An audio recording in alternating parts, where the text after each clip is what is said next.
Oh, you look like you got a tummy ache. Yeah, I got a flock of turkeys in there. What'd you have for your Thanksgiving feast? And I believe I'm addicted to tryptophan. I took a couple of long naps. What about you? I don't know. Don't tryptophan near me. Yeah. But yeah, I took some naps myself. And in fact, I think I still am dreaming. Yep, I think it was a pretty good Thanksgiving. It will be. Yep, you have a lot to be thankful for. I know. Yep. We do. Well, hello and welcome to your old news update, post-Thanksgiving edition. Yeah, as you would say, the Black Friday edition. The Black Friday edition. Get out there and spin, spin, spin. I'm Izzy Fitz. And I'm Bud Driscoll. Yeah. Shout out to our sponsors. Whoa. Headley's Clothing, 1829 South 9th. Glenn, I'll have to go up 1X after one more X. I wonder if they got 7 X's. But Glenn will fit you with Christmas. Yes, he will. And Smoky Hills Museum, 211 West Iron. Where their history. That's right. Topping the headlines from yesteryear. 50 years ago, November 21st, 1961, some of the area milo crop is drooping like a Thanksgiving turkey. Rain and wind have waded into the fields. As a result, some milo looks as if it came out second best in a fight with a steamroller. You can't get enough of those milo jokes. That's right. That's right. You know, that'd be a good name for a dog, wouldn't it?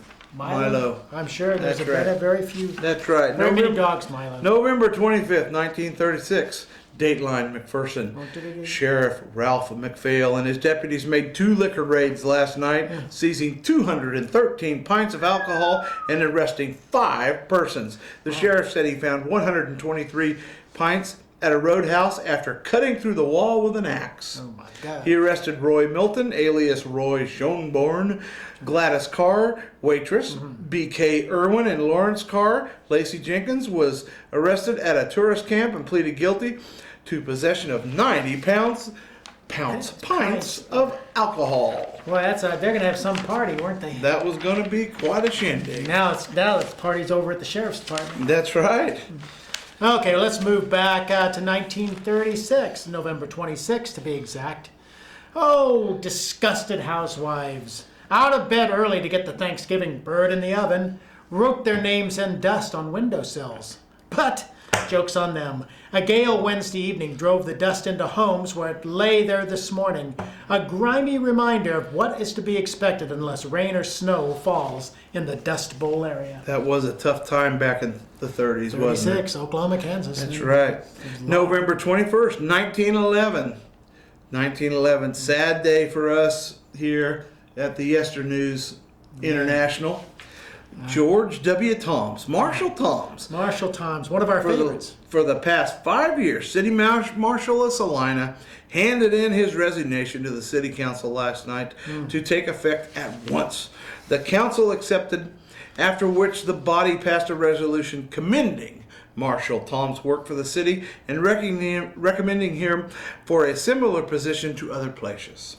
Marshal Tom stated in his resignation that he wished to resign to accept what he believed would be a better position, and afterwards said, when asked concerning his future plans, he said, "I have nothing to say except I will go to work in the morning for Union Pacific." Gave up the badge for Choo-Choo. Oh, man. And he gave us such good material. He did. Well, maybe he'll be in the, train news. Yeah.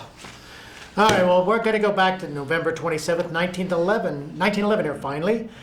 For a condition of squalor seldom equaled in the slums of large cities was revealed yesterday afternoon when Professor D.C. Fernsler of St. John's Military School and another man who were passing the cottage of Edward Jennings in North Santa Fe, just across from the Free Methodist Church. They were attracted to the cottage by groans and, failing to effect an entrance, called the police, who discovered that Mr. Jennings suffered a stroke of paralysis the evening before and had been unable to call anyone to his assistance for nearly 24 hours. That's a whole day. That is. He was found in his nightclothes on the floor, unable to help himself, and it was some time after the arrival of County Physician Simpson before the old man could talk coherently. Since the death of his wife some 4 years ago, Mr. Jennings has been living alone. Poor lonely fella. And although he has money and property, he is so old and feeble that he has made a very poor attempt at keeping house. Oh, I bet it was bad. And I to have a poor attempt at keeping house, and I'm much younger. Yeah. And the conditions, as revealed yesterday, were such that the physician insisted on his immediate removal to some place where he could be given the care his case demanded. That was a good decision, I A believe. good Samaritan decision. That's what right. everyone should keep in mind during this holiday season. That's right. Help others out. Read more about the way things used to be in the look back section of Monday's Salina Journal. And, don't let the tryptophan get Oh, you. it's still getting me. It's a little hard on my speech there. I know. Apologize. Well, and anyway, we'll be back to normal next week, so we'll see you yesterday.